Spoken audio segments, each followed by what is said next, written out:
the kings in the dynasty of Kuruvams, they are descendants of Bharata. So, whenever one is addressing Arjuna by the word descendants of Bharata, he says that you come in the lineage of Bharata Maharaj, who was such a responsible king. So, by reminding Arjuna of his connection with Bharata Maharaj, he is requesting Arjuna to act responsibly and not to run away from the responsibilities. So, the story, when we see the story of Bharata Maharaj, we are going to discuss based on Mahabharata, Adi Parva, chapter 69 to 74.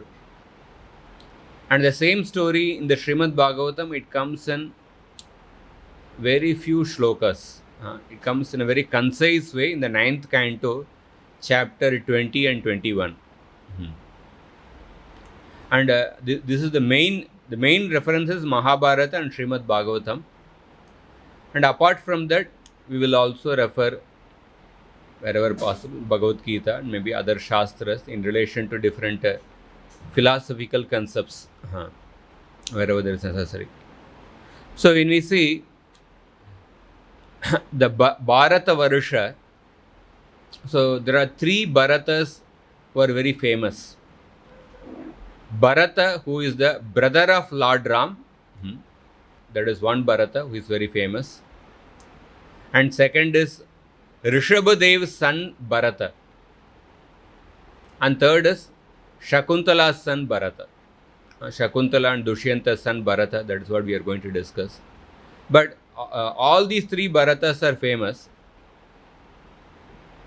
But out of the three, the Bharata Varusha is named specifically after the Rishabhadev's son Bharata, according to authorities. Some authorities, they also say that Bharata Varusha is named after Shakuntala's son Bharata. But Rishabhadev's son Bharata was much before the Shakuntala's son Bharata, because Rishabhadev's son Bharata was the Satya Yuga. So, some authorities also say that Shakuntala's son Bharata Varusha is named after Shakuntala's son Bharata. Srila Prabhupada writes about this in a purport. All the three Bharatas are very famous. They are all historically known in the universe. But the earth planet is known as Bharata or Bharata Varusha due to King Bharata, the son of Rishabha.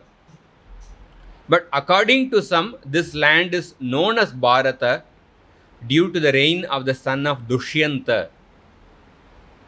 As far as we are convinced, this land's name Bharata Varusha was established from the reign of Bharata, the son of King Rishabha. Like Prabhupada mentions.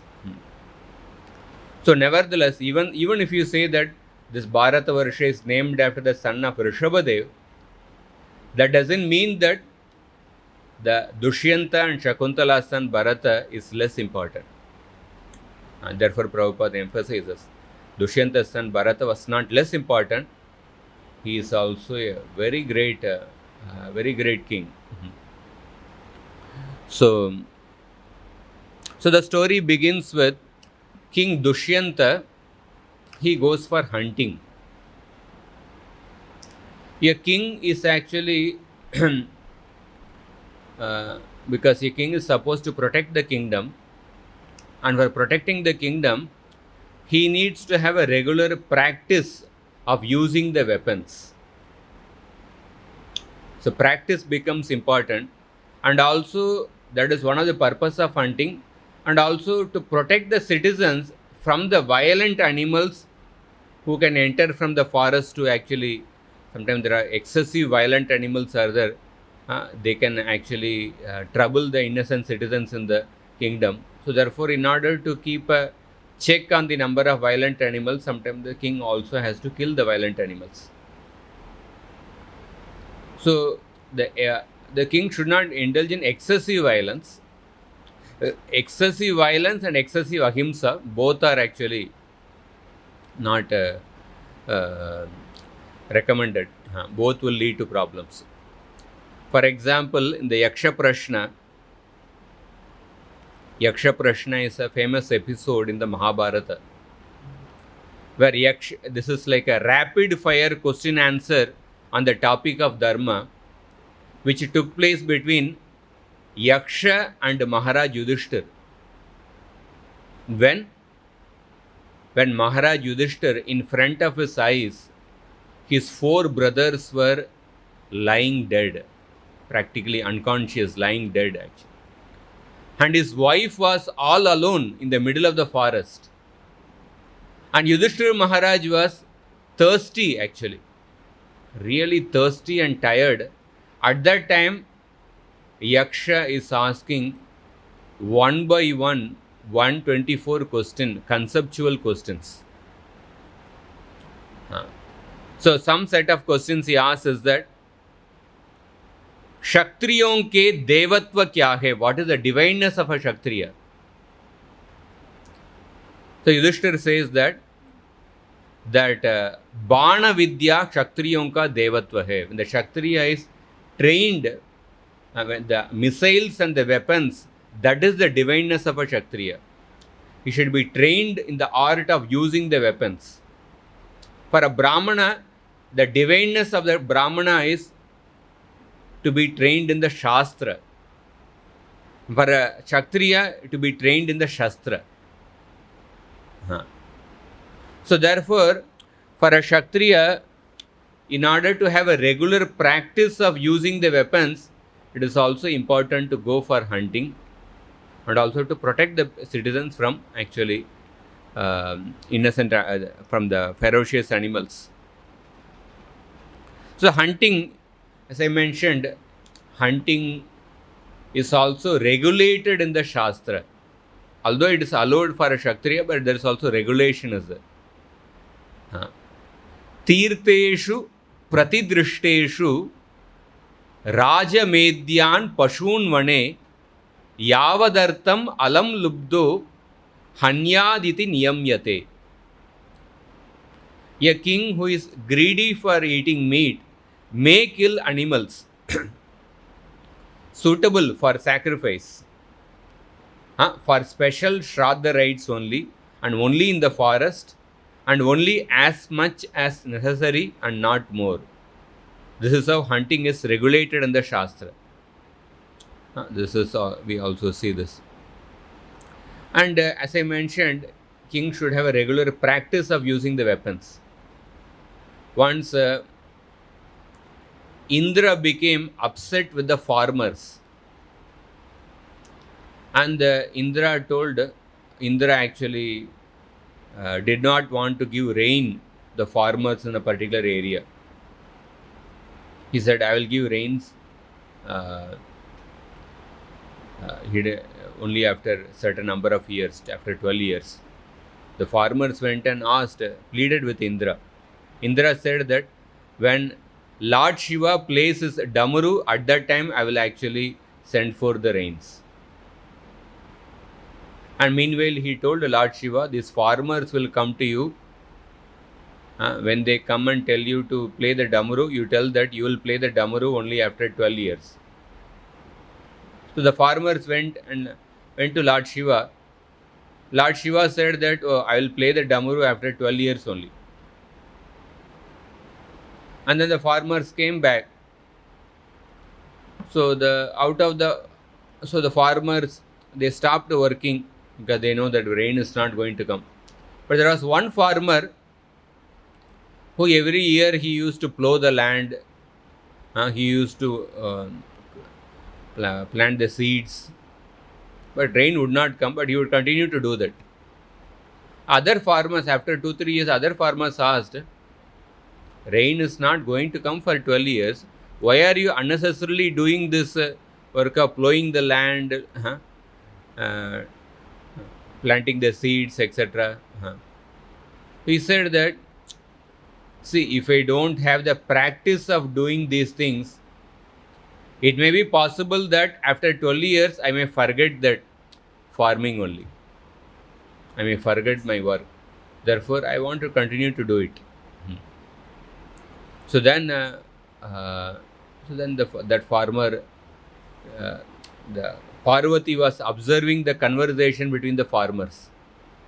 So Parvati told Lord Shiva, see, you are not going to play Damru for 12 years, but what is the guarantee that after 12 years you will remember to play how to play the Damru properly? It may be possible that you may forget the art of playing the Damru. So Lord Shiva became anxious, and then he immediately took the Damru and started playing. So immediately the rain started coming. So this farmer who was actually he was into regular practice, he got benefited because the rains came. He had planted the seeds, and then his land flourished. So why I'm mentioning is that sometimes there are phases in our life where we may not have certain opportunities in our life. Sometimes it will be like a lockdown type of situation, almost which everyone experienced during the COVID. But during that time, sometimes one may be jobless, or it may be some kind of a lockdown, or sometimes one may be having certain disease. For that, one may have to be in isolation for some time. So during such times, but we should not give up our practice, whatever skill sets, whatever is our area. It could be spiritual practice, and it could be our different field, whichever field we are in. When we lose the practice of doing the things, then we may find greater difficulty later. So it is important to always keep the practice on, practice of our dharmic principles, practice of our different talents. Krishna says that abhyasad ramate yatra dukantam cha nigachyati. The happiness in sattva guna, it arises from practice. The happiness in rajoguna comes immediately when the senses come in contact with the sense objects. But the happiness in sattva guna comes after a long practice. Abhyasad ramate yatra. And it comes after a long practice, and that happiness comes gradually. And the happiness from sattva guna, the nature of that happiness is that it cannot be compared to the happiness with any other things. That is the high degree of the happiness. So therefore, practice becomes important. So Dushyanta, there is a detailed description how Dushyanta, he actually when he leaves for the forest, he is actually greeted. He was given encouragement by the citizens, by the different brahmanas, and he goes to the forest along with the different his sena. And in the forest, Dushyanta kills various ferocious animals like lions and tigers. Some animals he would kill by arrows, some animals he would kill by sword. And there is a beautiful description given by Vaishampayana Rishi. And then after killing many animals, then Dushyanta, he entered another part of the forest, within that forest. So that particular part of the forest, initially he entered, it was filled with many ferocious animals. After killing ferocious animals, he entered another part of the forest. And in that forest, he was walking, and there was a desert also in that. And then he walked through the desert, and then after walking through the desert, he entered a very beautiful, very peaceful part of the forest. And there is a beautiful description of that forest. In fact, in that particular part of the forest, not even a single tree was without the flowers. And every tree was filled with so many fruits, fragrant flowers. And All the trees, there were like bumblebees were there. And that tree, that particular part of the forest was so serene. And Dushyanta felt as if he had entered the Brahmaloka. That was the feeling he got. He felt that as if that abode is the abode of Naranarayana Rishi. Or it appeared like the garden of Kubera. And in that particular part of the forest, there were many ashramas of great sages. Some of the sages were learned in Rigveda, some were learned in the Yajurveda. Different people were chanting the different mantras from Rig, Yajur, Sama, Atharva Vedas. And then some were highly expert in the Nyaya Shastra, some were expert in the Jyotisha Shastra. So many great rishis were there in that particular part of the forest. It appeared that as if he entered the Brahmaloka. And we see, like Dushyanta, initially he entered a forest which was filled with ferocious animals. But later, within that forest also, there was some particular part of the forest which appeared as if it was like a Brahmaloka. So that is the nature of this world. There is a diversity in this world actually. Like for example, if you see, you have come to Radha Gopinath temple. But if you just step outside, within the maybe a distance of few hundred meters, you can enter a nightclub, pub also, or you can enter some, I think, New York restaurant, and there are places which are filled with tamoguna and rajoguna. So in that sense, there may be in the midst of a places which is deeply rooted in tamoguna and rajoguna, there is also a place which is completely transcendental, which is deeply in Sattva-guna, or which is in above the Sattva-guna, the temple of Krishna. So that is why if we see in the scriptures, we have the concept of the yugas, Satya Yuga, Treta, Dwapar Yuga, Kali Yuga. But within Kali Yuga, there will be periods of Satya Yuga. There will be periods of Dwapar Yuga and Treta Yuga. Within Kali Yuga, in a particular place, maybe Satya Yuga atmosphere will be there. In a particular place, Treta Yuga atmosphere will be there for a particular time. Similarly, within Satya Yuga, for a particular time period or in a particular place, Kali Yuga-like situation could be there, like when Hiranyakashipu was ruling. So therefore, we see that that diversity, the duality of the world is always there. Duality is the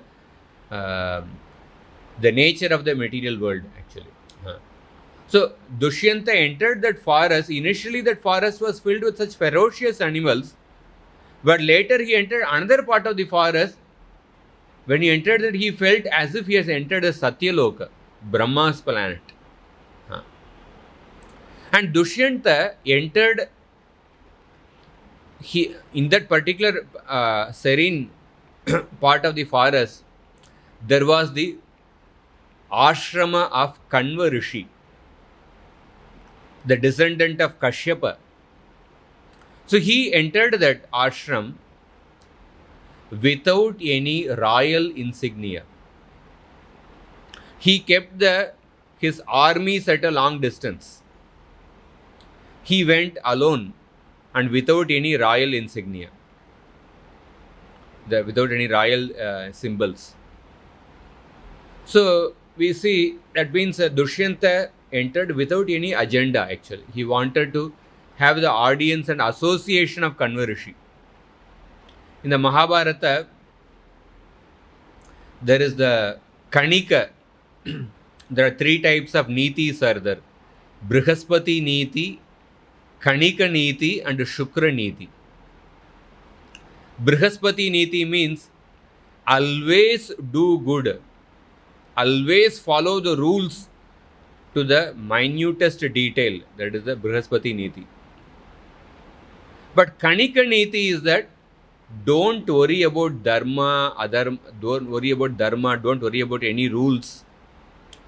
Kanika came and instructed Dhritarashtra. He was telling that even if you don't believe in God, you must visit holy places. Even if you don't have any respect for the holy people, you must be seen to associate with them in order to impress the general mass of people. And in order to gain the kingdom, you can even set fire to your relatives. You can defeat them in a gambling match. This kind of advice was given by Kanika. There is a long chapter in the Mahabharata. In fact, the Dhritarashtra, being inspired by that only, he invited the Pandavas for the gambling match, etc. So Kanika Niti. So sometimes we see many times the politicians, they seem to be associating with the holy people, religious, but they have a particular deep agenda actually. They don't have any faith in that. But here Dushyanta, he entered the ashram with no agenda, with no royal symbols, only to get the association of Kanva Rishi. At that time, Dushyanta, when he enters the ashram of Kanva Rishi, he asks for Kanva Rishi, but at that time a beautiful young girl comes to meet Dushyanta. And then that young girl, because as Aditi Satkar, she actually gives asan for Dushyanta. She gives water for washing Dushyanta's feet, and he gives arghya. She gives arghya to Dushyanta. Then after Dushyanta is seated properly, then she asked about Dushyanta's welfare, about his health. It's all part of the Aditi Seva. And then Dushyanta asked that I have come to meet Kanva Rishi. Can I meet Kanva Rishi? Then that girl, she says that actually Kanva Rishi has gone to the forest for getting fruits, to collect fruits, and it will take one muhurta for him to return.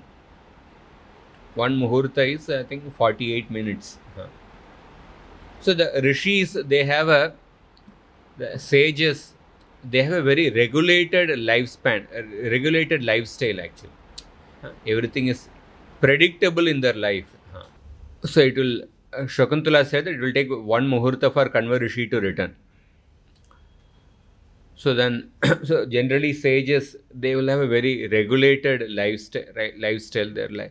Many of their aspects of their life will be predictable. Their sadhana, the time of getting up, or whatever the seva. So at that time, Dushyanta asks this girl, who are you? Because Dushyanta becomes attracted to that girl, and then he asks that, can you tell me who are you? So then that girl says that my name is Shakuntala. I am the daughter of Kanva Rishi. When she says that I am the daughter of Kanva Rishi, and Dushyanta says that, how can you be the daughter of Kanva Rishi?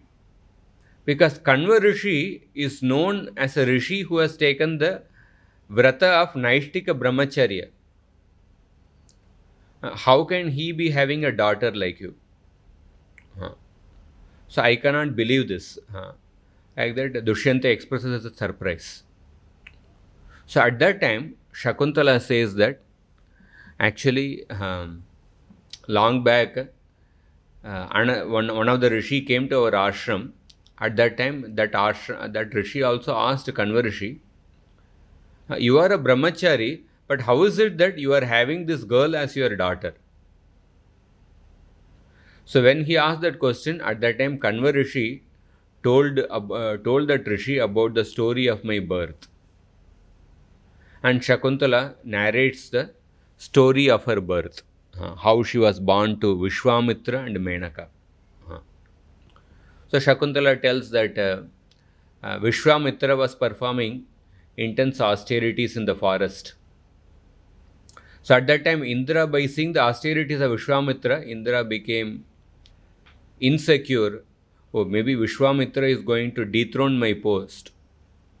So he called Menaka that you actually create disturbance in the austerities of Vishwamitra.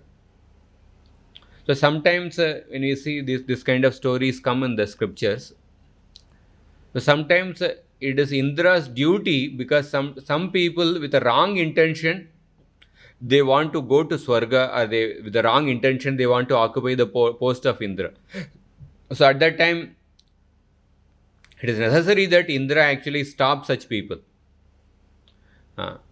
Sometimes, suppose if a terrorist actually tries to enter the police by putting some police uniform or something, the police should have a check on such people. So it is Indra's duty to actually check such people. But sometimes Indra also has an feeling of insecurity, although that somebody may not be actually interested in dethroning his post, occupy his post, but sometimes Indra becomes insecure and then he creates obstacles. So sometimes it is Indra's duty, it is correct, but sometimes Indra, because of his insecurity, he does that. So Indra told Menaka to create disturbance in the austerities of Vishwamitra. But Menaka was initially fearful. Vishwamitra is a very powerful rishi. Because of Vishwamitra's wrath, even Vasishta's sons got killed. And Vishwamitra created a different planet, and then he sent Trishanku to that planet. If you are afraid of Vishwamitra, then what to speak of me? So please, actually, you have to assist me, you have to protect me from Vishwamitra's wrath. Like that, Menaka asked for some protection from Indra, and then Indra says that I will also help you, I will assist you with the other Kamadeva and other Devatas. And then Menaka goes, and Menaka entices Vishwamitra, and Vishwamitra gets attracted to the beauty of Menaka, and then Vishwamitra starts staying with Menaka. And then in due course of time, Vishwamitra places his virya in Menaka, and then Menaka gives birth to a beautiful girl at the bank of the Malini river. After giving birth to that girl, Menaka goes back to the heavenly planet. So that particular girl was lying around in that forest on the banks of the Malini river. And because there were ferocious animals in the forest, some birds were actually giving shelter to that girl, protecting that girl. So at that time, Kanva Rishi happened to go to that river in order to perform his morning ablutions. And when he saw that girl, and then the birds actually appealed to Kanva Rishi. Kanva Rishi even knew the languages of the birds. And they appealed to Kanva Rishi to protect this girl. And Kanva Rishi brought that girl, and then she raised that girl. And because that girl was protected by the birds, in Sanskrit the birds are called as Shakunta. Shakuntalan Lati Rakshanetu. Like that, there is a verse comes. Shakuntan Lati Rakshakatvena Grihnati. Because the girl was protected by the birds, therefore she was called as Shakuntala. So when in this way Shakuntala tells her story actually. So when Dushyanta hears that story, Dushyanta tells that when I saw you, I was immediately attracted to you. And I knew that, I felt that you cannot be the daughter of a Brahmani. Because he says that I have always kept my senses under control. In my mind, I can never think of getting attracted to a Brahmana's daughter. because Dushyanta had such kind of culture. So in the dharmic culture, when a Kshatriya gets married to a Brahmana's daughter, that is considered to be against dharma. That is considered to be pratiloma vivaha. There is anuloma vivaha and pratiloma vivaha. Pratiloma vivaha means a person of a man of a particular varna, when he gets married to a girl from a higher varna, that is considered to be pratiloma vivaha.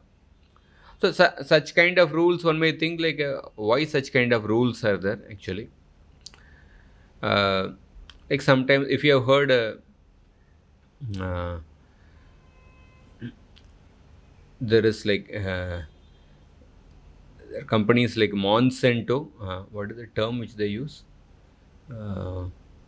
Hybrid, they come up with the hybrid seeds and all. Hybrid seeds. So sometimes they come up with the hybrid seeds for the sake of maybe increasing the productivity, etc. Genetically modified seeds. But in due course of time, in the longer run, it actually creates so much of damage to society. In a little artificial way, they try to modify the seeds, they try to bring two seeds together. Genetically they change the different structure of this one.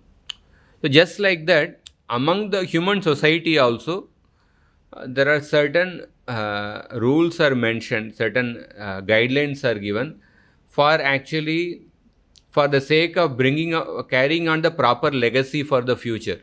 So therefore, this type of anuloma and pratiloma vivaha are described in the Shastra. So when a man marries a girl of a higher varna, which is not actually according to the Shastra, that is called as the pratiloma vivaha. So because Dushyanta was trained in the principles of dharma, he says that in my mind, I have always practiced dharma. In my mind, I can never get a thought of getting attracted to a Brahmana's daughter. Because when I first saw you, I was attracted to you.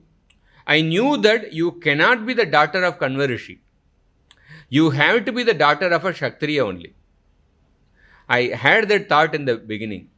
And now you yourself confirmed that you are the daughter of Vishwamitra and Menaka. Vishwamitra was he had not become a Brahmana. He was in the process of becoming a Brahmana. So he was a Kshatriya only. So you yourself have confirmed, like that Dushyanta said. So here we see that Dushyanta's confidence actually. Dushyanta's confidence that when a person is following certain principles of say dharma, and because of that practice of the principles regularly, and that gives a certain kind of confidence in one's mind. Normally, like suppose if I were to say, if an ordinary person says that in my mind, whatever comes to my mind, it has to be correct. If a person says like that,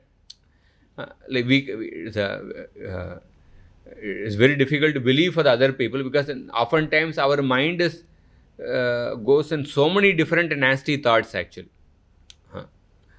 So, but Dushyanta was so trained, he had led such a dharmic life, because of that he had such a confidence. For example, Yudhishthira Maharaj also had such a confidence. Yudhishthira Maharaj, when Draupadi was brought by Arjuna after winning in that competition, so at that time Yudhishthira Maharaj said that, Kunti told that, Kunti without seeing who has come, Kunti said that share equally among your brothers, like that Kunti told. So at that time Arjuna was in a dilemma, and Yudhishthira and others were also in a dilemma. We have to follow the orders of Kunti, but at the same time, how can all of us get married to Draupadi? So at that time Yudhishthira Maharaj says that, in my mind, that the thought is coming that all of us Pandavas should get married to Draupadi. And in my mind, I can never get a adharmic thought in my mind. Because in my mind, such a thought is coming, I think all of us should get married to Draupadi, and I think it is not contrary to dharma, like that Yudhishthira Maharaj says. So sometimes great people, because they exhibit such confidence that cannot be imitated by us actually. that cannot be imitated, but they exhibit such confidence because of their practice of dharma. That suppose they are not conflict of higher dharma and lower dharma, because truthfulness is definitely a very good dharma, but that thing that for a woman to marry one person is probably a higher dharma than that. So would it not be resolved that since it is a higher dharma, so that one statement can be taken of the maybe as it might not be followed in this case. Would they not have proceeded in this case like this?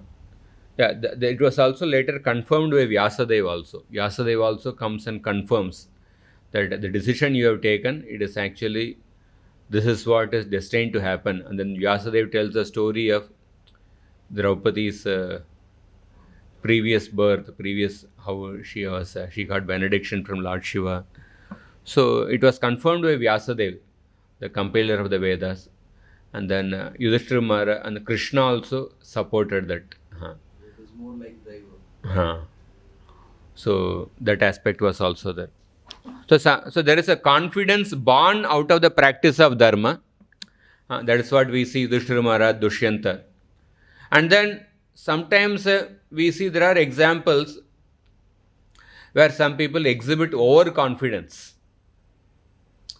They exhibit little overconfidence. Because of overconfidence, one actually ends up becoming a victim of karma, or one actually falls from one's position. For example, Lord Shiva exhibited somewhat overconfidence that if the devatas did not get bewildered by seeing the form of Mohini Murti, how will I get bewildered? Because I am the leader of the devatas. So he asked Vishnu, I want to see the form of Mohini Murti. So Lord Shiva exhibited somewhat overconfidence, and then he went little astray. He went running after Mohini Murti. Or Markandeya Rishi, he also had a Markandeya Rishi. He was such a great sage. When he was performing tapasya, Indra sent many apsaras to disturb Markandeya Rishi. But Markandeya Rishi was so sober that he did not at all get disturbed by all those apsaras. And he did not even become angry. And even Narayana Rishi became pleased with Markandeya Rishi. And then, but Markandeya Rishi asked from the Lord, what benediction he asked? He asked that, I want to see the form of your illusory potency. So when he expressed that desire, and the Lord smiled at Markandeya Rishi. So Markandeya Rishi, and because he had the desire he wanted to see that form of illusory energy, and he had to spend a lot of time actually. So sometimes a person may exhibit little overconfidence, and because of that, one may have to waste a lot of time, or one may go little astray temporarily. And sometimes we also see examples like very great advanced people, they also exhibit caution. They exhibit caution because the more a person climbs on a mountain, the more a person will be careful not to fall from the mountain. Because when a person falls from the mountain, the impact will be very great. So the more a person climbs on the mountain of purity, the more a person will be careful not to fall from the greater height. So when Rishabhadev was in the last stage, when he was performing tapasya, all the mystic siddhis approached Rishabhadev.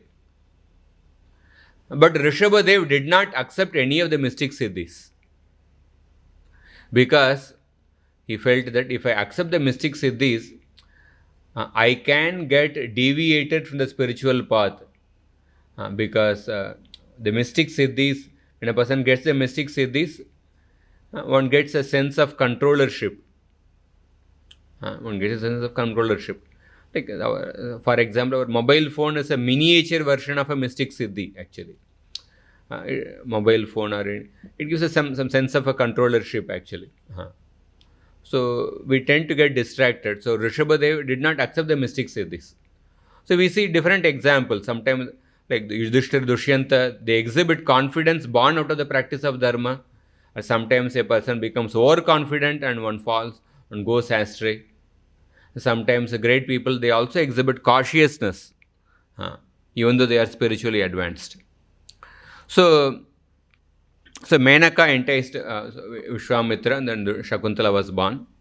So we see that in the Srimad Bhagavatam there is a verse, Tat srishta srishta srishteshu kon akandita deepuman rishim narayanam rite yoshit mayyeha mayaya.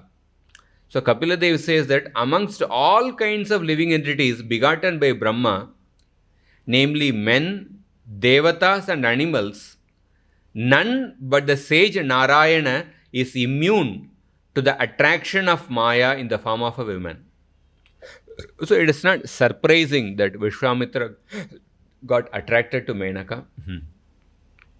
So when Shakuntala tells the story, so Dushyanta, so then Shakuntala tells that, so although I am not born to Kanvarishi, I consider Kanvarishi as my father. Because the Shastras talk about three types of fathers. Sharirakrit pranadata yasya channani bunjate kramenaite trayopyukta pitaro dharmashasane. जो गर्भाधान के द्वारा शरीर का निर्माण करता है, जो अभयदान देकर प्राणों की रक्षा करता है और जिसका अन्न भोजन किया जाता है, धर्मशास्त्र में क्रमशः ये तीनों पुरुष पिता कहे गए हैं. One who gives birth to the child through the garbhadan by giving the virya, and one who protects the child, and one who nourishes the child by providing food, all three are considered to be fathers. Another verse also says, Kanyadata annadata cha jnanadata abhayaprada janmado mantrado jeshta brata cha pitarasmritaha. We have heard about seven mothers. The Sanatan Dharma, the Bhumi is a mother, cow is a mother, Brahmana's wife is a mother, spiritual master's wife is a mother. 7 types of mothers are mentioned. Similarly, different kinds of fathers are mentioned. One who gives his daughter in marriage, one who provides the food, one who bestows knowledge, jnanadata, abhayaprada, one who guards against fear, and janmada, one who gives birth, and mantrada, one who bestows counsel, and jeshta brata, one who is born ahead of you. All these are deemed as fathers. So Shakuntala says that therefore I consider Kanvarishi as my father. And at that time, Dushyanta immediately proposes to Shakuntala that I want to get married to you. So I am attracted towards you, and I want to marry you. Immediately proposes. So, but Shakuntala, she actually essentially tells 2 reservations. She expresses 2 reservations. The first reservation is that, how can I get married to you without the permission of my father, Kanvarishi? So therefore she tells that, you please wait till Kanvarishi comes back, and then we can get married. And the second thing which she was having in her mind is that, if I get married to you without the permission of Kanvarishi, is it according to Dharma? That is the question she had in her mind. And she, in that connection, she says that, there's a famous verse, she says that, Pita hime prabhur nityam daivatam paramam matam. So, the father is my real Prabhu, and I consider my father to be my topmost Devata. And a woman is always protected by the father in their childhood, and she is protected by the husband when she gets married, and then she is protected by the son in her later age. So a woman is always under the protection of somebody. So therefore, since I am under the protection of Kanva Rishi, how can I get married to you without his permission? So we see the culture of protection of women. This is mentioned. This spoken by Kanva Rishi. This spoken by Shakuntala. The interesting point is that Shakuntala says that how the woman is always dependent on somebody, either by the father, husband, or the son. But after speaking this, she only takes an independent decision to get married to Dushyanta. So this culture of protection of women, which is mentioned in the Shastra, oftentimes people talk about, oh, Manusmriti should be burnt, because these statements come in the Manusmriti, how the women should be protected. So these Shastras, they don't allow the women to grow in their life, like that people actually speak. But when we see our Shastras, the Shastras, they don't impose certain laws. This particular point about the women, it is not spoken more as an imposition. It is mainly presented as an inspired culture, actually.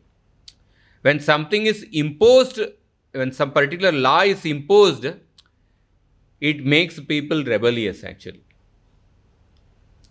But when a particular culture is presented, and that inspired culture gives protection to the people. So Shakuntala is speaking these words not by quoting some Shastra, because she experienced such a protection from Kanva Rishi. She experienced such a culture present over there, and by her experience, she is actually speaking that. So sometimes when people, they lack that experience, because of not having experienced such a culture, they become little rebellious, or they reject such a statements in the Shastra. So therefore, we cannot impose such statements in the current society, because oftentimes the current society people, they don't experience such kind of culture and such kind of protection, actually. And scriptures are not law centric, but they are culture centric. And sometimes those traditionalists, they quote such statements in the form of imposition, and they try to say that, oh, if somebody doesn't follow this kind of culture, then he will go to hell, or they speak in a little harsh manner. And the liberals, they go to other extreme, and they say, scriptures are, they are so much exploitative, they don't allow any person to grow, so therefore burn Manu Samhita. They go to other extreme, actually. So Shakuntala tells Dushyanta to wait till Kanva Rishi returns. So at that time, Dushyanta says that Kanva Rishi is a very merciful person. Kanva Rishi is a very merciful sage. Like that, he tells to Shakuntala that he will not become angry like that. But Shakuntala tells that, no, if suppose if the Brahmana becomes angry, then he can actually pronounce a curse upon you. He says that Kshatriyas, they exhibit their power by giving punishment. Sun exhibits its power through its fierce sun rays. And similarly, a Brahmana, when he becomes angry, he exhibits his power through his anger, and he exhibits his power through his words, by pronouncing curse. So therefore, you have to be patient. Suppose if Kanva Rishi becomes angry, he may pronounce a curse. Suppose if you get married to me without Kanva Rishi's permission, he may become angry and then he may pronounce a curse. Therefore, please be cautious. So at that time, Dushyanta tells Shakuntala, you are telling that you want to, you cannot get married to me without consulting, without the permission of Kanva.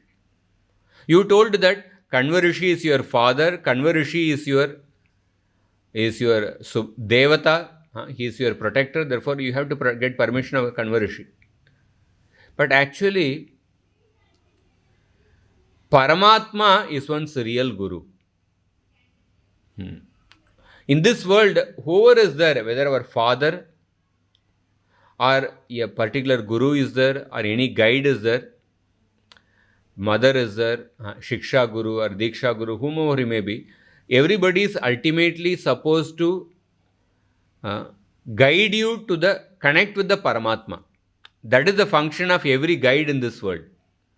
Whether the father or the mother or the Diksha Guru or Shiksha Guru, every Guru should lead a living entity to the Paramatma. That is why we say Guru is a transparent via medium. And therefore, you consult the Paramatma in your heart. If you consult the Paramatma in your heart, and who is your real friend, and if he is giving the permission, then you don't have to consult, you don't have to wait till Kanva Rishi to come, and then you don't have to take his permission.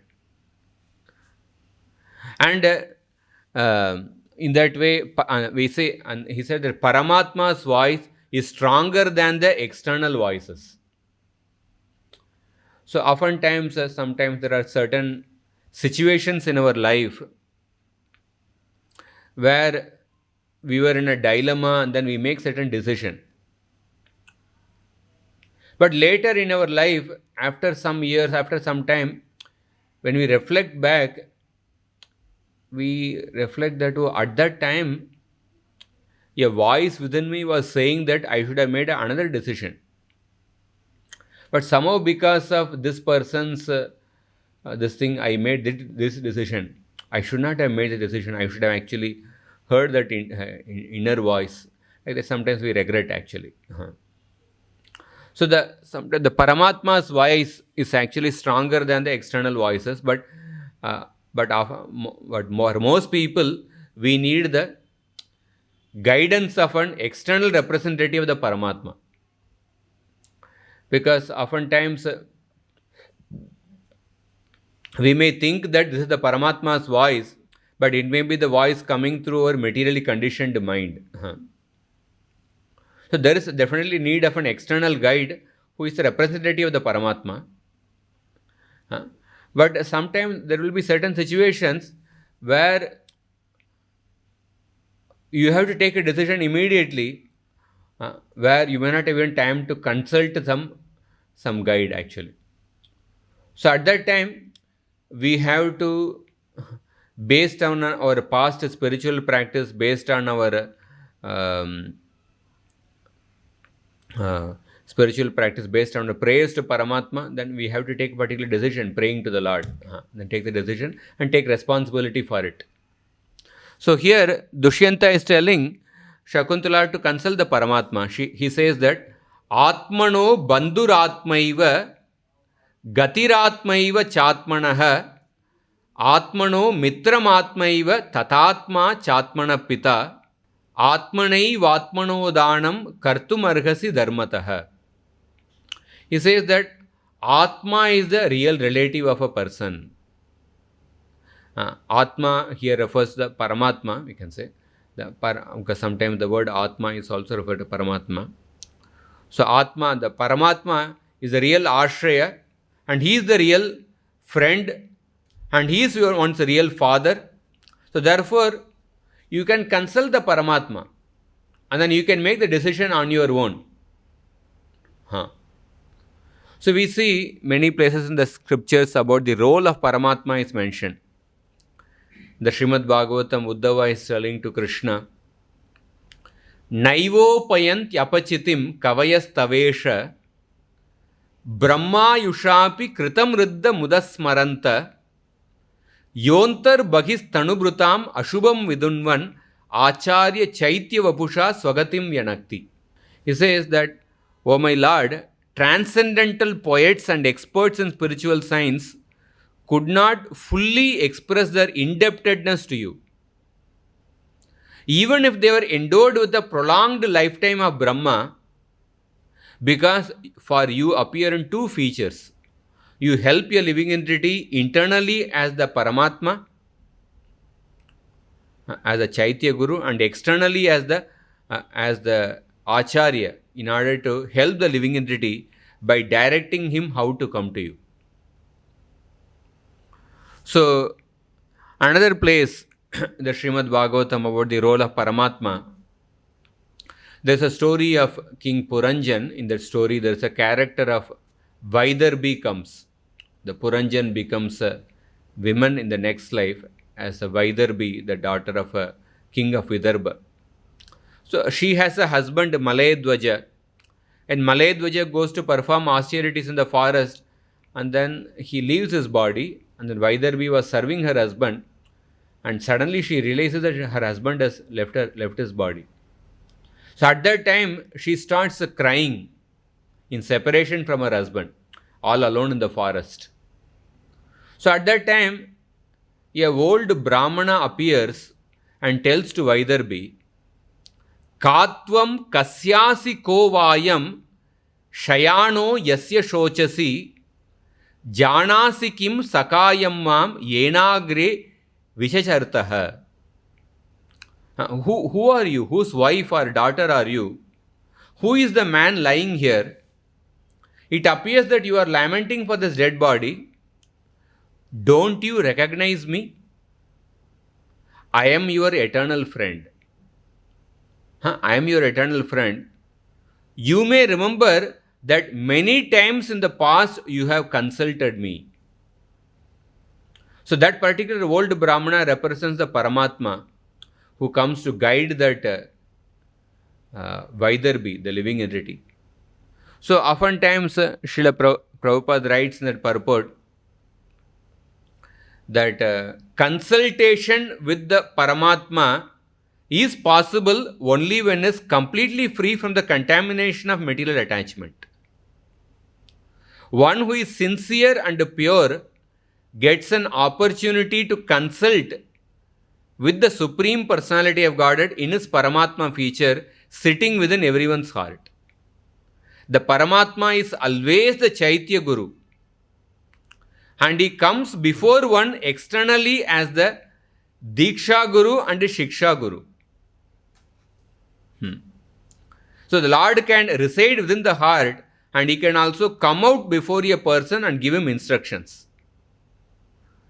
So the spiritual master is not different from the super soul sitting within the heart. So because like sometimes when you cannot hear a particular voice, you need an amplifier to amplify that voice.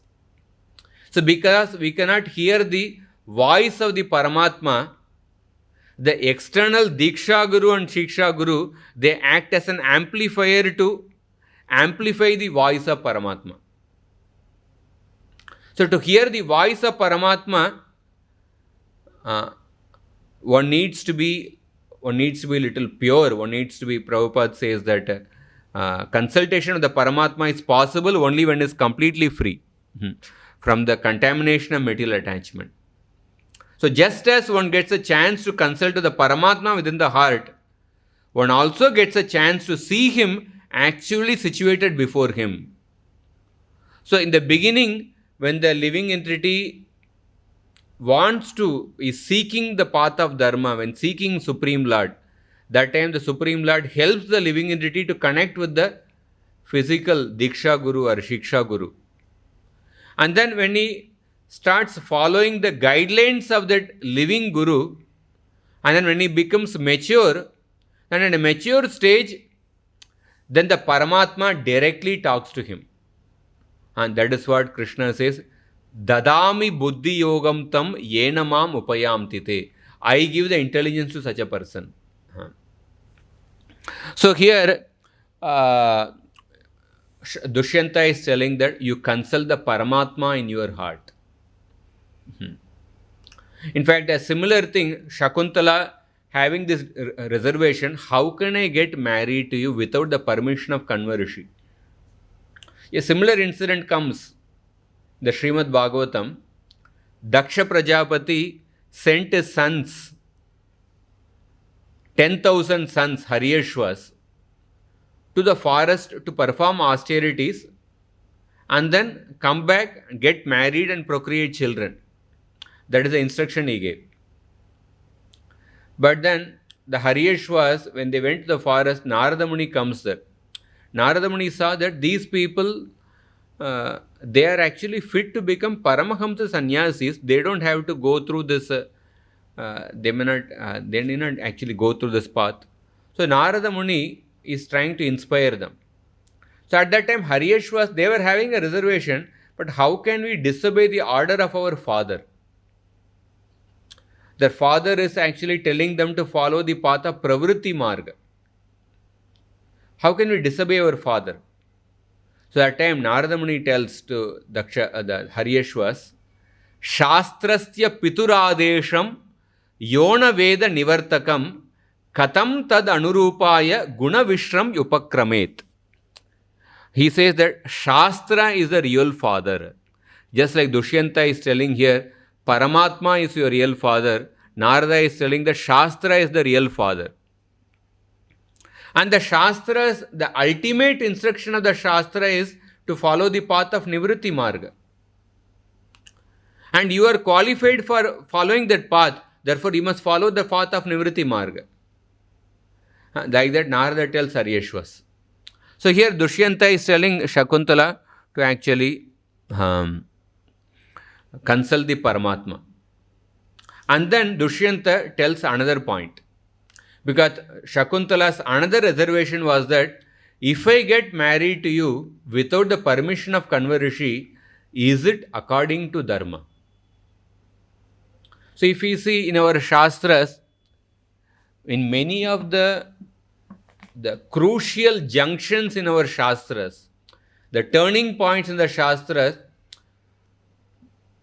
the question which comes is that what is Dharma in this situation? If we take Bhagavad Gita, the turning point in Bhagavad Gita is 2.7. Karpanya dosho pahata swabhava prichamitvam dharma sammuda cheta. Now I am bewildered about my dharma in this particular situation. Now I am surrendering to you, Shishyasteham Shadimam Tvam Prapannam. So Bhagavad Gita, the turning point in Bhagavad Gita is that when Arjuna is confused about his dharma. In the Mahabharata, in the Dyuta Sabha, in the most difficult situation of Draupadi asks a question, what is my dharma in this situation? At this point, like Yudhishthira Maharaj has lost me as a stake in the gambling match. What is my dharma in this situation? So even to get such a question, I'm confused about my dharma, or what is my dharma in the situation? To get such a question, that shows that such a person is really highly trained in his life. He's a highly advanced person. To get such a question, what is dharma? Because Draupadi asked a question, I understand that dharma should always be practiced. Because when a person practices dharma will always protect a person. I have faith in that. Please tell me what is my dharma in this situation.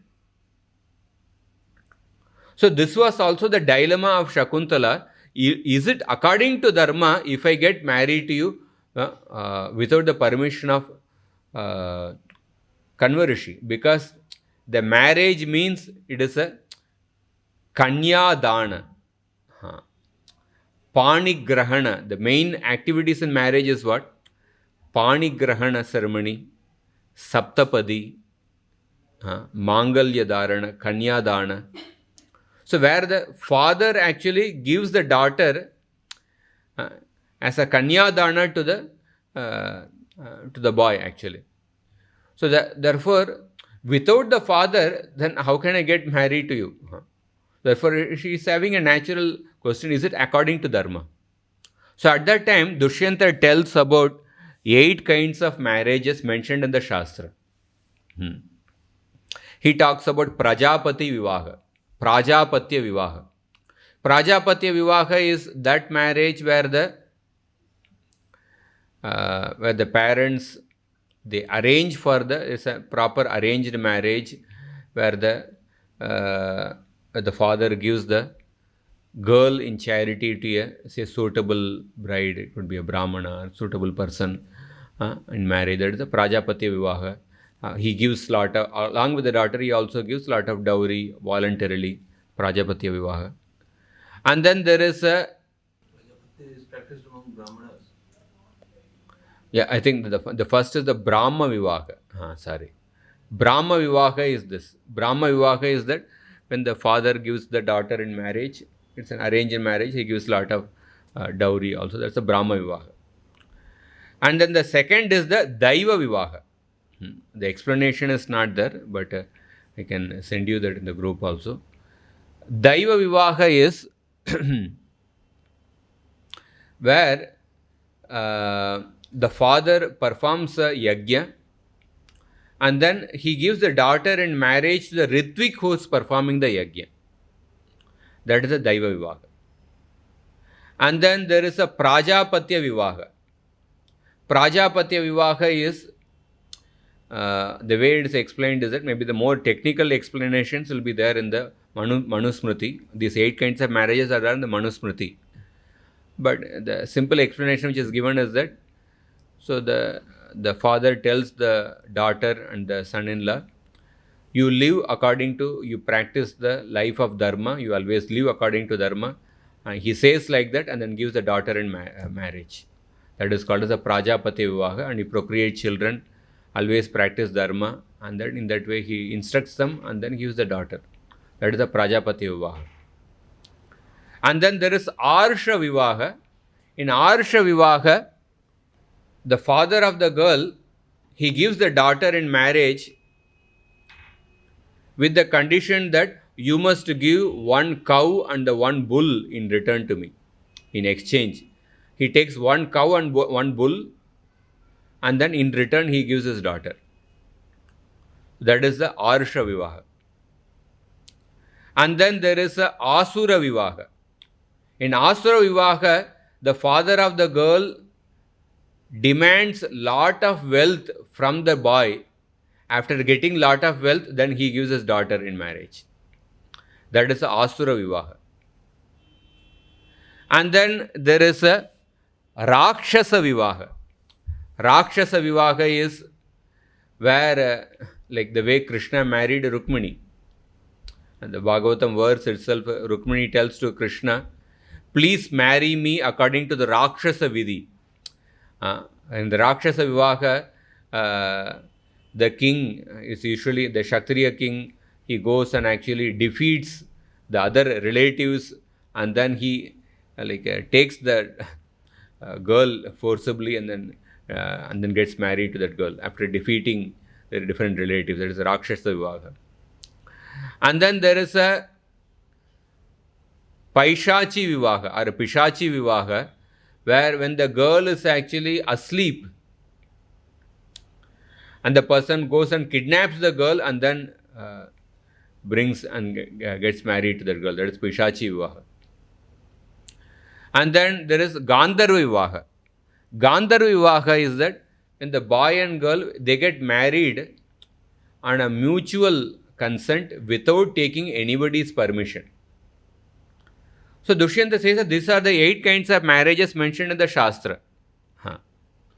And he says, out of that, Brahma, Prajapatya, Daiva and Arsha, they are suitable for the Brahmanas. Gandharva Vivaha and Rakshasa Vivaha, plus the other 4, that is Brahma, Prajapati, Daiva, Arsha, they are suitable for the Kshatriyas.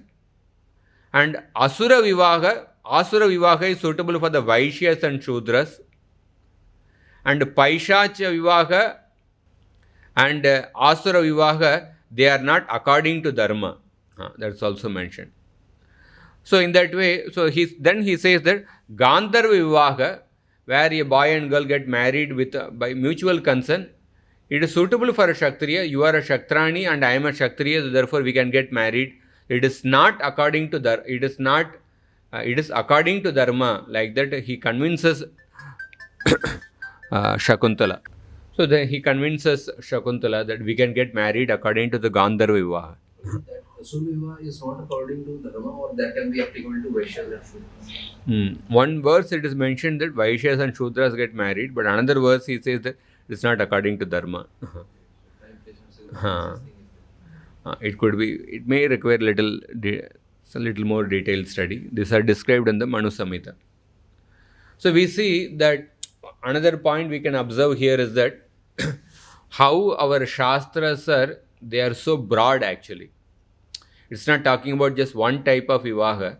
It talks about various types of Vivaha, and the options are given based on the diversity actually. Because the people with the different natures are there, and therefore they, just like one size of the shoe does not fit everyone. Many various options are given. For example, there is one section in the Manu Samhita which talks about 12 types of sons. 12 types of sons are also mentioned. So like that, our Shastras, that is why we say Vedas are like a mother. A mother understands the nature of every child and then she takes care accordingly. So in this way, Dushyanta says, another example I mentioned that Krishna Rukmini is an example of a Rakshasa Vivaha, where Rukmini says that Rakshasena Vidinodvaha Virya Shulkam, please marry me according to the Rakshasa style, winning me with your valor. And here we see definitely Dushyanta gets attracted to Shakuntala by seeing Shakuntala's beauty. And Shakuntala is also attracted to Dushyanta. But at the same time, it is not an infatuation. Because although there is attraction, they are having a discussion based on Dharma. So when somebody is infatuated by Kama, one forgets all the moral principles, one forgets all the good instructions. Krodha dhyayato vishayan pumsa sangasteshu pajayate sangat sanjayate kama kamat krodho bijayate krodhat bhavati sammoha sammohat smriti vibhramaha smriti bramshat buddhinasho buddhinashat pranashyati. One forgets all the good memory, good instructions, one becomes completely bewildered.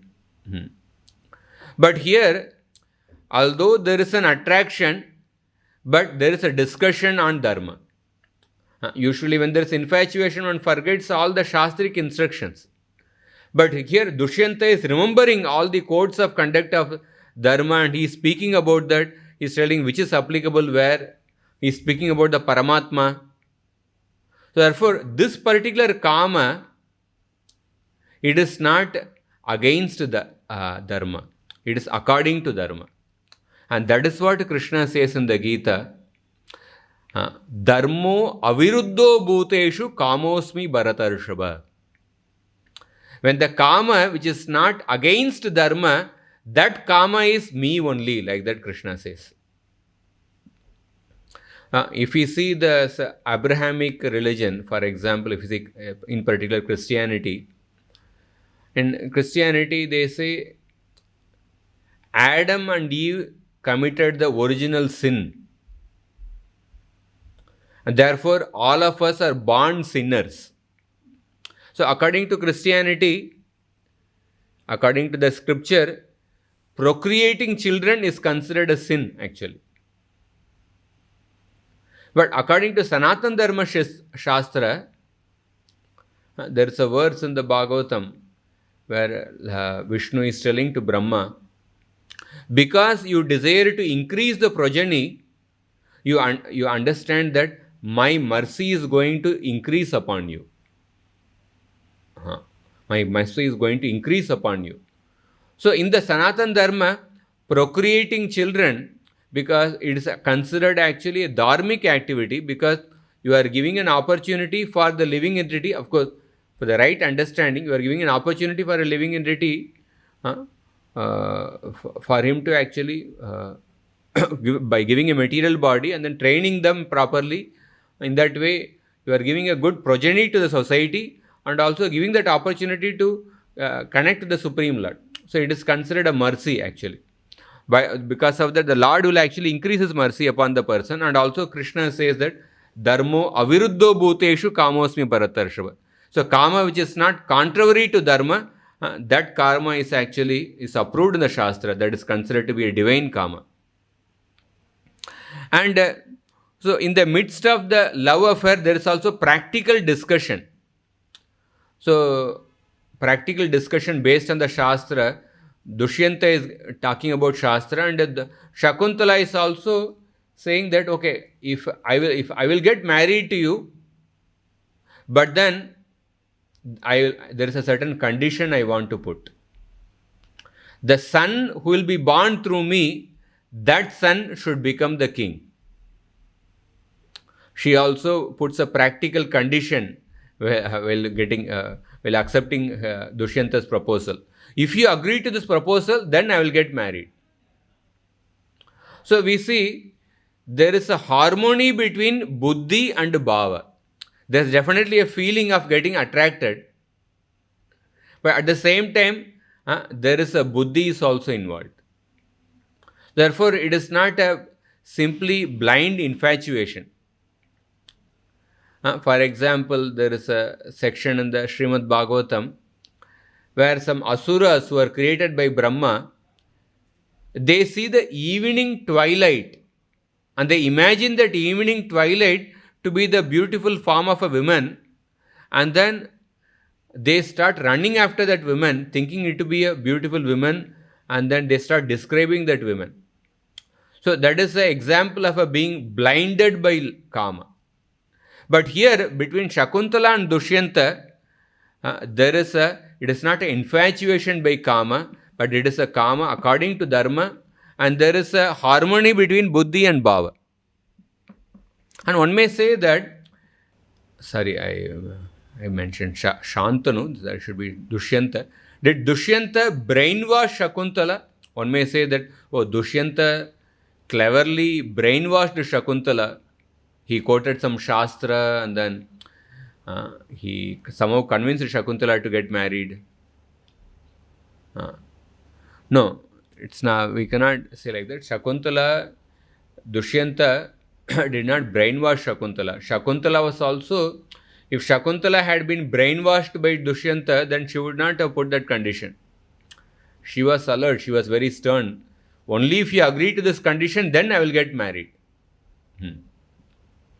So we see that the nature of this world is that in every relation there is some condition. You cannot avoid that. But we have to put a reasonable condition. You cannot have a very unreasonable condition. Reasonable condition. But the only relation in which there should not be any condition, ideally, that is the relationship with the Supreme Lord. Otherwise, in every relation, there is some expectation is there. It should be a reasonable expectation, a reasonable condition. But in the relation with the Supreme Lord, there should be unconditional love. Like Prithu Maharaj, the Lord asked Prithu Maharaj that please ask me ask for some benediction. I want to give some benediction. But Prithu Maharaj said that I completely trust you. Just like father knows what is best for the child, you know what is best for me. Therefore, you only decide what I should get, and then you only give this benediction. You don't have to consult me anything. When Narsingadev asked Prahlad Maharaj, please ask a benediction from me, Prahlad Maharaj said, please don't even speak like that. I don't want to have a business type of relationship with you. I want to have a relationship without any strings attached. I consider myself to be your eternal servant. That is the only relation I want to have. But apart from that, in every relation in this world, there is some kind of expectation, some condition is there. So we see that kama is also like a salt in the food. The salt in the food, it should not be too much, at the same time it should not be too little. Huh. So Prabhupada says that kama is like a salt. One cannot take too much nor too little, but one must take some salt in order to make one's foodstuff palatable. So that means one must engage in kama by following the directions of the Vedic literature. Huh. Otherwise, they will be put into a miserable condition of life, like that Prabhupada explains. So another principle, if we see from Ramayana, in Ramayana, Ram, Lakshman, Bharat and Shatrughna, they represent the four Purusharthas. Ram represents Dharma, Lakshman represents Artha, Shatrughna represents Kama, and Bharata represents Moksha. So Lakshman and Shatrughna were twins, but Sumitra did not keep Lakshman and Shatrughna together. Sumitra engaged Lakshman in the service of Ram, and she engaged Shatrughna in the service of Bharat. That means Artha should be engaged in the service of Dharma, and Kama should be made subordinate to Moksha. So when Artha and Kama, when they are separated from Dharma and Moksha, and when Artha and Dharma are kept together, that is the materialistic society. Artha is separated from Dharma and Kama is separated from Moksha. Means like, Kama means in general any desires. It can be the desire for a wife, or desire for a wealth, or desire for maybe some position, desire for children, any kinds of desires. But all those desires, you can have all those desires, but all those desires should be made subordinate to moksha. So that the higher position of moksha should be given. That is why Shatrughna was engaged in the service of Bharat. And Artha, yearning of wealth, Artha should be subordinate to Dharma. That means when we are yearning wealth, as much as possible, we should follow the principles of Dharma. Yes, many times in Kali Yuga, there may be certain limitations. Many times the choice may be which is less adharmic. That may be the practical choice actually. But at least whichever is less adharmic, we have to, in that situation, we have to make the less adharmic choice actually. But always the consideration of Dharma, at least the desire should be there. So the principle, Artha should be made subordinate to Dharma. And for example, if we see Dharma, Artha, Kama, Moksha. So Manu Bhagavan, he wrote Dharma Shastra. He wrote Manusmriti, which is especially about how to practice Dharma. About how to practice Dharma, he has explained in detail about in Manusmriti. And Brihaspati, the Guru of the Devatas, he wrote the Artha Shastra. And Nandi, the carrier of Lord Shiva, he wrote the Kama Shastras. And Vyasadeva wrote the Vedanta Sutra, which is directed towards moksha. Of course, these are all originally written in a huge volume, but later the different rishis, they wrote in a concise form so that the people of, say, Kali Yuga can understand in a easier way. So one of the in the Kama Shastras is written by Vatsyayana Rishi also in the recent times. So the Kama Sutra, that book is written by Vatsyayana Rishi. So Vatsyayana Rishi writes at the end of the book, interesting thing, he says that after studying the works of Babravya and other ancient authors and contemplating on the meaning of the rules given by them, this treatise Kama Sutra was composed according to the precepts of Dharma for the benefit of the people by myself, Vatsyayana, situated in Samadhi while leading the life of a brahmachari at Banaras. So, Kama Sutra was written by Vatsyayana Rishi when he was situated in Samadhi while practicing the life of brahmachari. So, you can see our Vedic sages how personally they may be practicing the life of austerity, but they are very concerned about the common people, how for the sake of the common people, how they should follow, they should satisfy the desires of karma by following dharma. How they are actually concerned about the common people, and therefore they have given such shastras. And Vatsyayana Rishi further says that one should not view this work merely as an instrument for satisfying one's desires. A person who realizes the true principles of the science, who preserves his dharma, artha, and kama, and who respects the traditions of the people, will surely obtain mastery over his senses. In other words, an intelligent and wise person following dharma, artha, and kama without becoming the slave of his passions will be successful in everything he may do. So we can see our shastras are very scientific.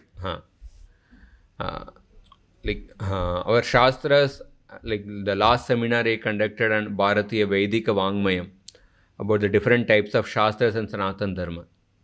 It is not that our Sanatan Dharma gives only shastras for the Nivritti Marga. Yeah, Srimad Bhagavatam Vedanta Sutra, it is about the highest goal. But our shastras give a holistic program for how to live a healthy life, long life, happy life, and a spiritual life.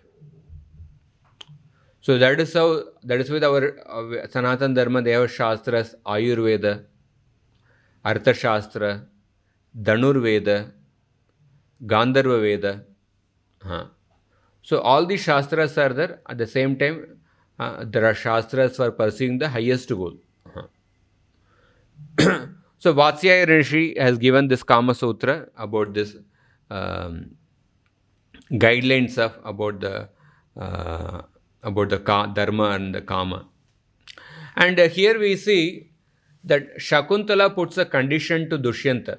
I will get married provided you promise that the son born through me will be the king. And there are many instances in the Shastra where there is a history of putting conditions. For example, Satyavati's father, when Shantanu wanted to get married to Satyavati, Satyavati's father put a condition: my daughter should become the queen, and the son born through my daughter should become the king. Yeah, sometimes, as I mentioned, in this world, there is a naturally we have to put condition, but the condition should be reasonable. Actually, sometimes people put very unreasonable conditions. Like in this case of Satyavati and Shantanu, like he should have been happy that a fisherman's daughter becomes the queen, but he put even he demanded much more, that only the son born through my daughter should become the king. Actually, already a qualified Deva Vrata Bhishma was there. He was qualified to become the king, but he was more greedy actually. But ultimately what happened? Satyavati gave birth to two sons, Vichitravirya and Chitrangada, both died. And both of them died. And ultimately, Dhritarashtra, Pandu, Vyasdev procreated through Ambika and Ambalika. So we see that sometimes people put much more conditions. And then we see Urvashi's condition to Pururava.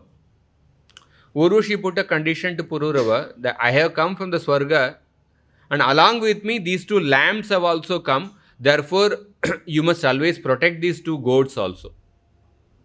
And I should always eat food cooked in pure ghee. I cannot eat anything except that. And thirdly, I should never see you naked. So she put these three conditions. And Shukracharya, he put a condition to Yayati.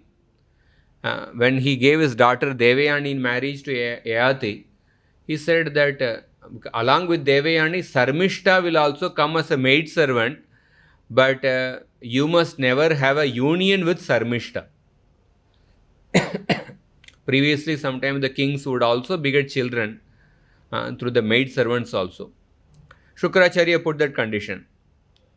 Ganga Devi put condition to Shantanu Maharaj. Ganga Devi told Shantanu Maharaj. Shantanu Maharaj was attracted to Ganga Devi. But Ganga Devi said, I will get married to you, but you will never, whatever I do, you must never question my actions. And every time the child was born, Ganga Devi would go and actually put that child in the river, actually. The child would be drowned in the river. So, and Kaikeyi's father put condition to Dashrath Maharaj. The son born through Kaikeyi should become the king. So that is why when Dashrath Maharaj decided to coronate Ram, he invited many kings, even kings far away from his kingdom, but he did not invite Kaikeyi's father. He invited kings who were kings even much further than Kaikeyi's father's kingdom, but he did not invite Kaikeyi's father, because if I invite Kaikeyi's father, he will question me. You gave a promise that you will actually coronate Kaikeyi's son Bharata, but how can you coronate Ram, Kaushalya's son?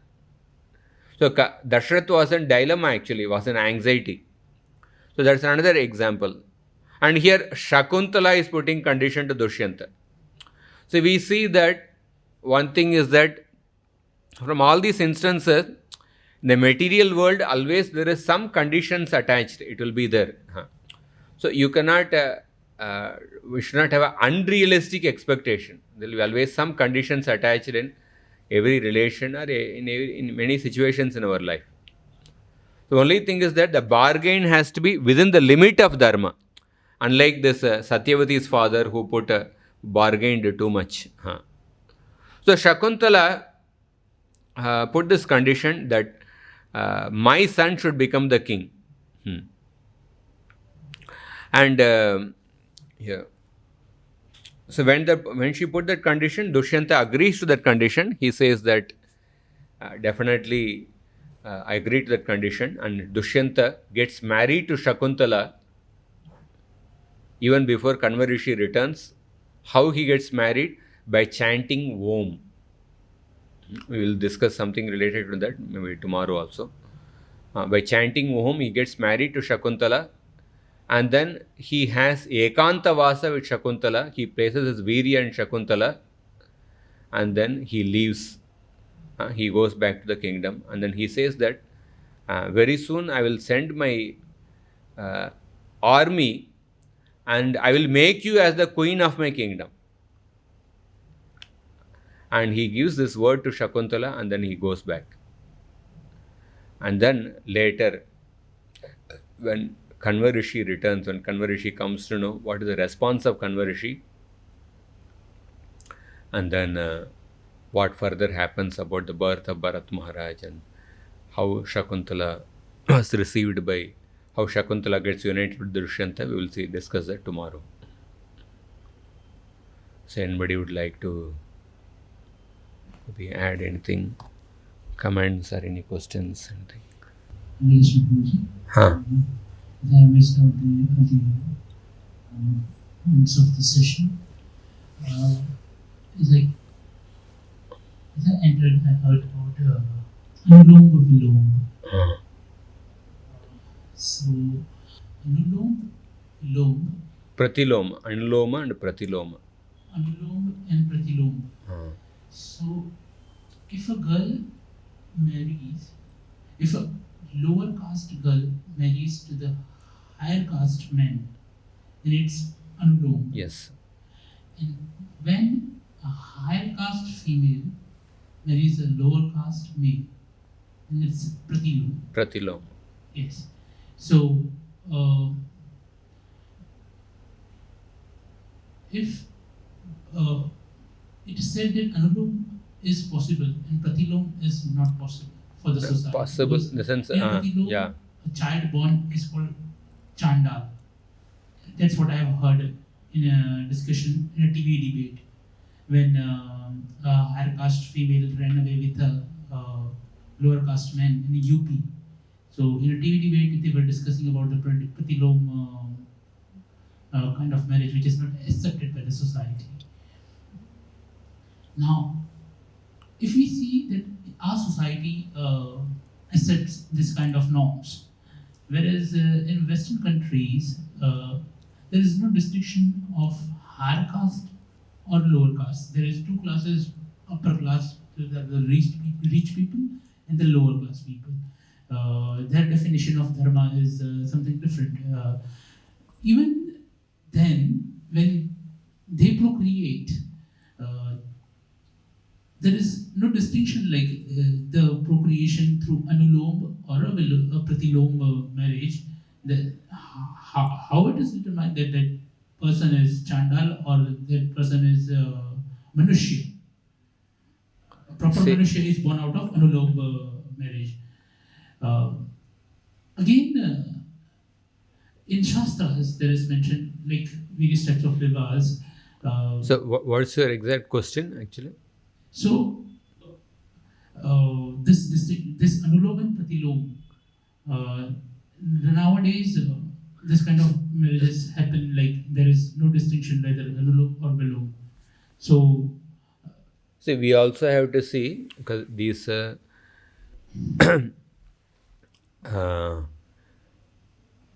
previously the Vedic culture, Varnashram culture was followed strictly. So at that time we can say, oh, this is Anuloma Vivaha, this is Pratiloma Vivaha. In the current time, suppose technically speaking, somebody may be in a Brahmana dynasty, somebody may be in a Kshatriya dynasty or something.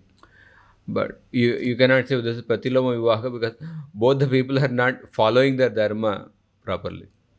Suppose somebody may be in a Brahmana family, say suppose a girl may be from a Brahmana family, a boy may be from a Kshatriya family. You may say, oh, this is a Pratiloma Vivaha. But then in both their cases, it's not that they're following their dharmas properly. The Varnashram culture is not properly there. Therefore, we cannot strictly say it is Pratiloma Vivaha. But suppose if they are following, we have to see the compatibility. Oftentimes, in the current time, we cannot see the Varnashram only based on the birth. Rather, the greater consideration should be given for guna and karma. The Shastras talk about this Varnashram based on three things. Janma is also mentioned. Janmana Brahmano Vai Guruhu. Like that, there is a verse in the Bhagavatam. By the birth, Brahmana becomes a guru. Like that, there's a verse. But Krishna says, Chaturvarnyam Maya Srishtam Guna Karma Vibhagashaha.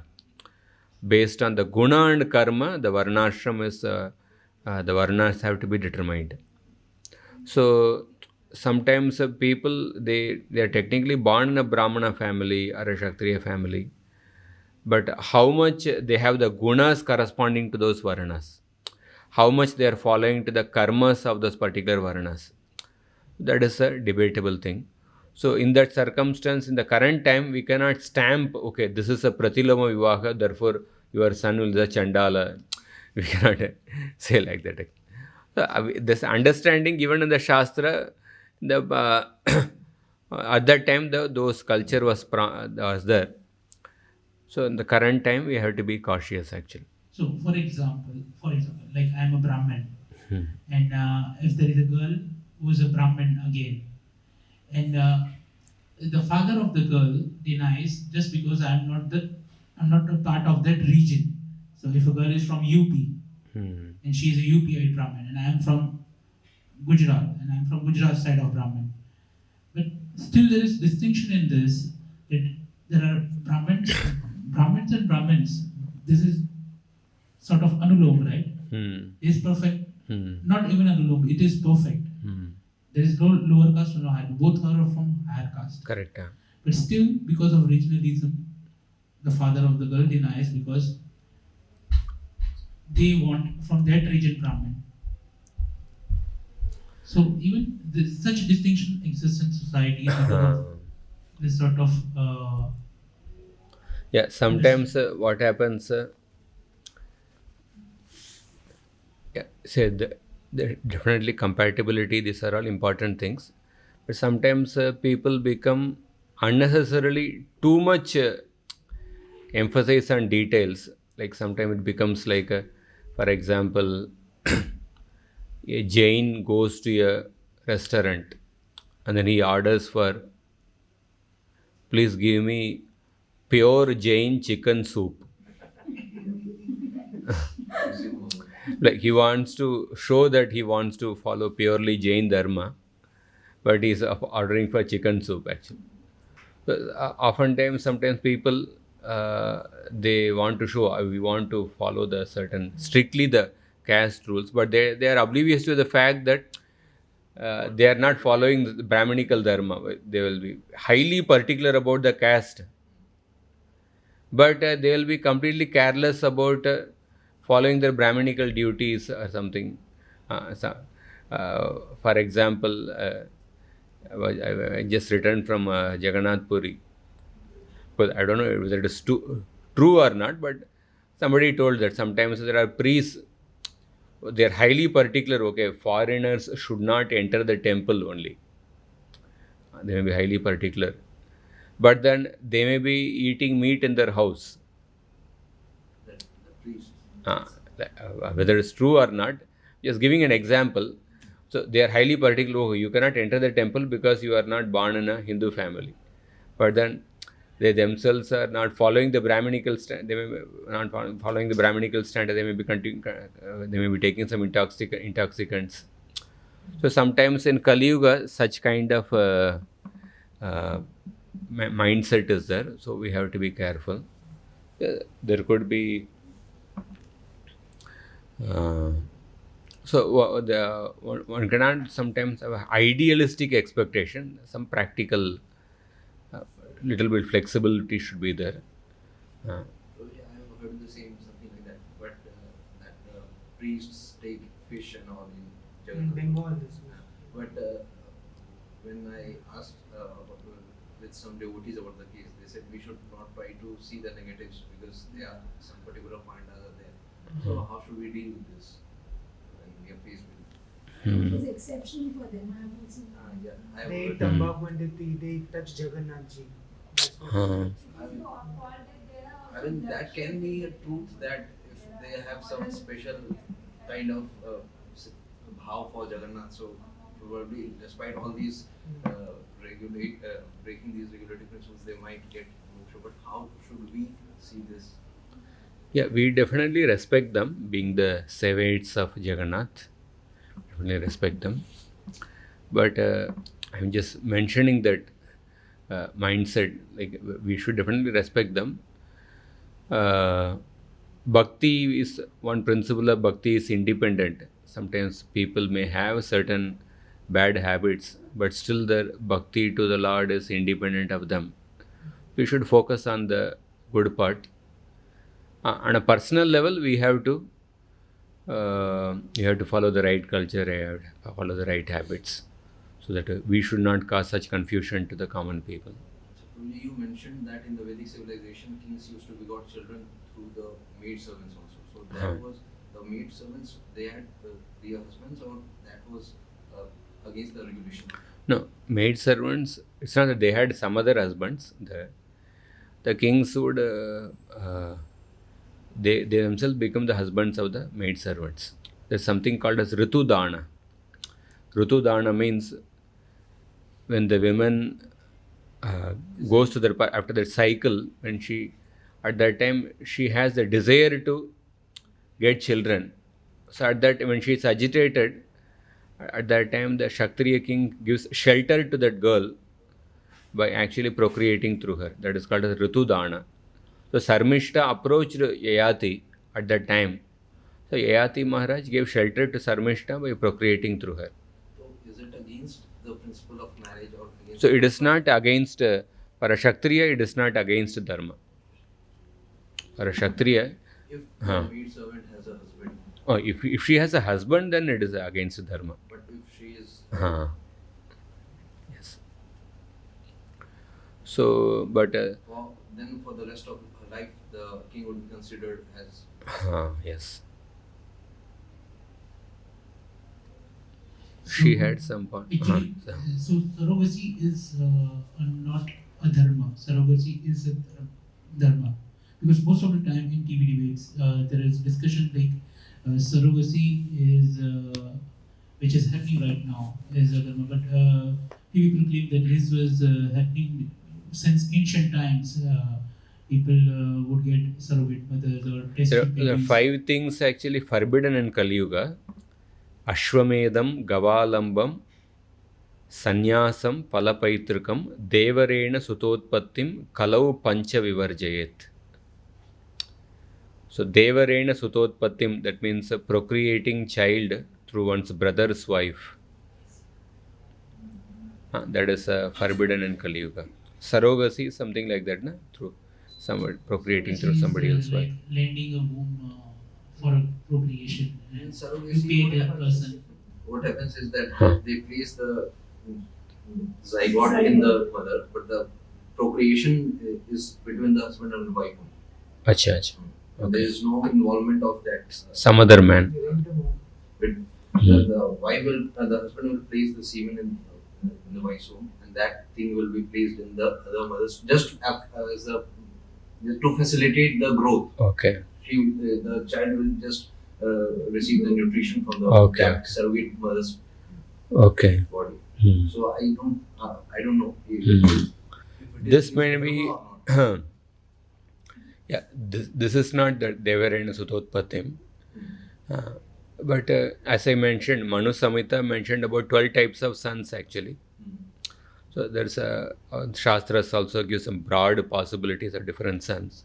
So surrogacy, it may be applicable, but suppose procreating through somebody else's wife, that is something that is forbidden in Kali Yuga. So probably this is within the bounds of Dharma. We need to some more see in detail actually. So here again, Shakuntala Devi talks about dharma and following dharmic marriage by taking consent from his father. But in ancient times and in Vedic stories, a lot of we hear that kings and even our Lord abducted Rukmini Devi. Devi ji from Vidarbha, as we have heard. Even Arjuna abducted Subhadra. ji.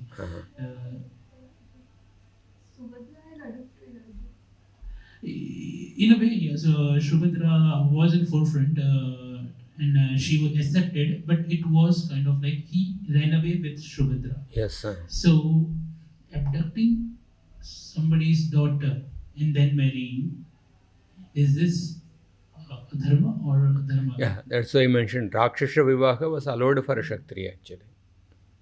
So only Kshatriyas are allowed yes. for Rakshasa. It's meant for the There's the Kshatriyas. Kshatriyas with adhikar for that. We will take we can start prasadam. Questions I will take simultaneously. Yes. Like in today's time, like everyone is on the Shudra level. Like as you said, it is meant for Kshatriya, but if we assume that like if I am a Kshatriya, then I am allowed to do that, then it's not like that, right? Like everyone is in the Shudra level. It depends like whether we are practicing dharma or not. See, in Kali Yuga, predominantly it is mentioned like everyone is a Shudra, but then that also there is a gradation. Shudra Brahmana, Shudra Kshatriya, Shudra Vaishya, Shudra Shudra. Diversity is always the nature of this world. Satya Yuga, okay, practically everyone is a Brahmana, but within that also there will be shades. Brahmana, Brahmana, Brahmana Kshatriya, Brahmana Vaishya, Brahmana Shudra. So we have to, when of course, everyone may be, say, working in a company or something. Technically speaking, it becomes very difficult to stand on one's own leg in the current times. So one may have that kind of an occupation. So it's not supposed we should not stamp like them. But at the same time, still everybody has a certain shades of their original personality. It could be a Brahminical tendency will be there, Kshatriya tendency will be there. So as far as possible, we try to practice that core nature. We may not be able to practice in an ideal way, but just like suppose when we start chanting the holy names, it's not that we tell the person first day itself you should start chanting 16 rounds. We tell, okay, you start with 1 round or 2 rounds. And then we gradually tell the person. Similarly, when we identify, okay, this is my core nature, it's a Brahminical or Kshatriya or Vaishya. So we try to identify and start practicing slowly. And slowly, one level to next level, and then to next level, whatever is possible, we can do it. How do we identify that our core nature? How do we identify our core nature? There are different ways. One way is that generally, still we can see in India, when a particular family you are born, to some extent or other, that family occupation will, family nature, Brahminical, Kshatriya, this one, what some extent if the samskaras are maintained, that nature will come. That is one way. But sometimes it also, the nature completely changes also because the samskaras are not maintained. And second is that with the help of a guide, somebody, a trusted person, a mature person who sees you closely, he can actually tell, okay, this is your nature. He also needs to spend some time with you actually. And he sees you closely, that is why the guru plays that role. That is the second. And third is that astrology also helps in, consultation astrology also helps in identifying one's nature. And fourth is one's own satisfaction. Am I satisfied with doing what I'm doing? Satisfaction of the heart. That's also. These 4 things I can say.